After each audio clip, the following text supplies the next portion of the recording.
எல்லாருக்கும் வணக்கம். இந்த வீடியோவில் நம்ம எதை பற்றி பார்க்குறோம் அப்படின்னா, வெள்ளிக்கிழமையில் லக்ஷ்மி கடாட்சம் பெருக நம்ம என்ன செய்யணும் அப்படிங்கிறத இந்த வீடியோவில் நம்ம பார்க்கலாம். வீடியோவை கடைசி வரை ஸ்கிப் பண்ணாமல் பாருங்கள். அப்போ தான் நான் சொல்கிற சுவாரஸ்யமான தகவல்களை பற்றி தெரிஞ்சிக்க முடியும். வாரத்தின் ஒவ்வொரு கிழமைக்கும் ஒவ்வொரு தனி சிறப்பு இருக்குது. ஒவ்வொரு நாளில் விரதம் இருந்து வழிபட்டோம் அப்படின்னா ஒவ்வொரு பலன் கிடைக்கும். ஒவ்வொரு விதமான பிரச்சனைகளும் தீரும். திங்கட்கிழமை சிவனையும், செவ்வாய்க்கிழமை முருகனையும், புதன்கிழமை விநாயகரையும், வியாழக்கிழமை குருமார்களையும், வெள்ளிக்கிழமை அம்மனையும், சனிக்கிழமை பெருமாளையும், ஞாயிற்றுக்கிழமை சூரிய பகவானை வழிபட வாழ்வில் பலவிதமான பிரச்சனைகள் விலகும்.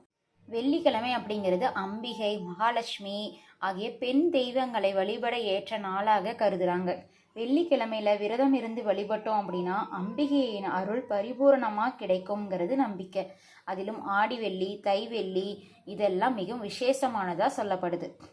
வெள்ளிக்கிழமையில எப்படி அம்பிகையை வழிபட்டோம் அப்படின்னா பணம் வரும், செல்வம் பெருகும் அப்படிங்கிறத நம்ம டீட்டெயிலாக பார்க்கலாம். வெள்ளிக்கிழமை அப்படிங்கிறது அம்பிகைக்கு உரிய மங்களகரமான நாளாகவும் செல்வத்திற்கு அதிபதியான மகாலட்சுமிக்கு உரிய நாளாகவும் கருதுறாங்க. பிற நாட்களை காட்டிலும் இந்த நாள் புனிதம் நிறைந்த நாளாகவும் இருக்குது.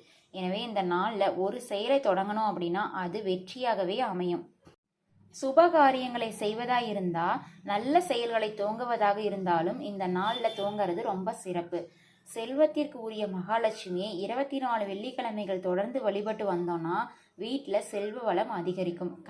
மகாலட்சுமிக்குரிய கிரகம் சுக்கிரன். இதனால வெள்ளிக்கிழமை அன்னைக்கு சுக்கிர ஓரை நேரமான நைட்டு 8 to 9 மணி வரையிலான நேரத்தில் ஒரு சிறிய துண்டு வெட்டி வேரை எடுத்துக்கோங்க.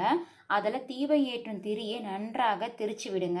தீபம் ஏற்றும் திரியையும் இந்த வெட்டி வேரையும் ஒன்றாக இணைச்சி சுருட்டி வச்சுக்கணும். பூஜை அறையில் ஒரு மண் அகல் தீபத்தை வச்சுட்டு அதில் நெய் ஊற்றி தயார் செஞ்சு வச்சுக்கோங்க. இந்த வெட்டி வேர் திரியை வச்சு தீபம் ஏற்றி வைக்க வேண்டும். அதுக்கப்புறம் எப்போதும் போல் உங்கள் வீட்டில் இருக்கும் மகாலட்சுமி திருவுருவ படத்துக்கு பூக்களால் அலங்காரம் செஞ்சு வீட்டில் தீபத்தை ஏற்றி வழிபடணும். குறிப்பிட்ட இந்த வெட்டிவேர் தீபத்தை ஏற்றி வைத்து அதில் எரியும் தீப சுடரை பார்த்து உங்களுடைய வேண்டுதலை அதில் வைக்கலாம். நீங்கள் என்ன நினச்சி வேண்டுறீங்களோ அப்போ அந்த வேண்டுதலை அது மேலே வைக்கணும்.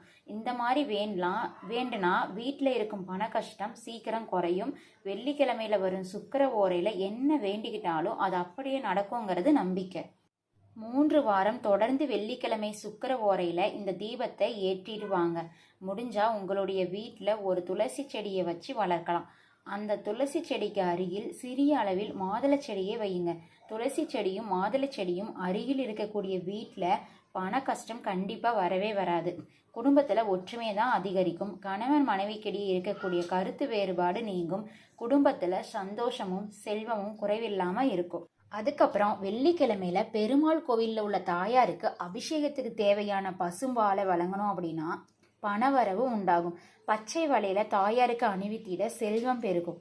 வெள்ளிக்கிழமை சுக்கிர ஓரையில் மகாலட்சுமி அஷ்டோத்திரம் சொல்லி செந்தாமரை இதழ் கொண்டு அர்ச்சிக்க தனலாபம் கிடைக்குங்கிறது ஐதீகம். வெள்ளிக்கிழமையில மாலை நேரத்தில் பசுவிற்கு உணவளிக்க செல்வம் சேரும். வெள்ளிக்கிழமையில மாலை வேளையில் சாம்பிராணி கொண்டு வீடு முழுக்க புகை போடுறது மூலமாக வீட்டில் ஏதும் துர்சக்திகள் இருந்துச்சுன்னா விலகிடும். மாலை நேரம் மட்டும் இல்லாமல் காலையிலையும் மாலை 2 வேளையிலையும் கண்டிப்பாக சாம்பிராணி பிடிக்கணும். அப்போ தான் நமக்கு ஏதாவது வீட்டில் துர்சக்தி இருந்துச்சுன்னா கூட கண்டிப்பாக விலகி ஓடிடும். அதோடு மட்டும் இல்லாமல் வீட்டில் நேர்மறை ஆற்றலும் அதிகரிக்கும். இது மூலயமா வீட்டில் உள்ள அனைவருக்குமே புத்துணர்ச்சி கிடைக்கும்.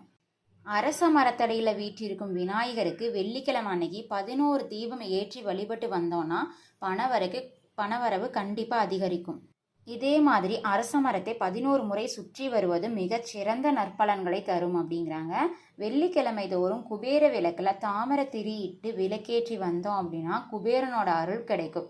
வெள்ளிக்கிழமையில விரதம் இருக்கிறது மிகவும் விசேஷமானதாக இருக்கும். தொடர்ந்து ஒருவர் வெள்ளிக்கிழமை விரதத்தை கடைபிடித்து வந்தோம் அப்படின்னா முருகன், சுக்கிரன், லக்ஷ்மி ஆகிய மூவரின் அருளையும் கண்டிப்பாக நம்ம பெறலாம். லக்ஷ்மிக்கு உகந்த வெள்ளிக்கிழமை அன்னைக்கு அவளுக்கு அம்சமாக விளங்கும் உப்பை நாம் வாங்கினோம் அப்படின்னா நமக்கு இரட்டிப்பு பலன் கிடைக்கிறதோடு இல்லாமல் நமது வீட்லேயுமே லக்ஷ்மி கடாட்சம் எப்போதுமே நிறைஞ்சிருக்குங்கிறது நம்பிக்கை. இந்த மாதிரி நீங்களும் செஞ்சு பாருங்கள். செஞ்சு பார்த்துட்டு கமெண்ட்டில் சொல்லுங்கள். கண்டிப்பாக நிச்சயமாக லக்ஷ்மி கடாட்சம் நிறைந்து செல்வ வளம் பெருகும். இந்த வீடியோ கண்டிப்பாக உங்களுக்கு பிடிச்சிருக்கும்னு நான் நினைக்கிறேன். பிடிச்சிருந்தா லைக் பண்ணுங்கள், ஷேர் பண்ணுங்கள், கமெண்ட் பண்ணுங்கள். கண்டிப்பாக மறக்காமல் சப்ஸ்கிரைப் பண்ணிவிடுங்க. மீண்டும் இதே மாதிரி நாம் ஒரு நல்ல பதிவில் சந்திப்போம். நன்றி.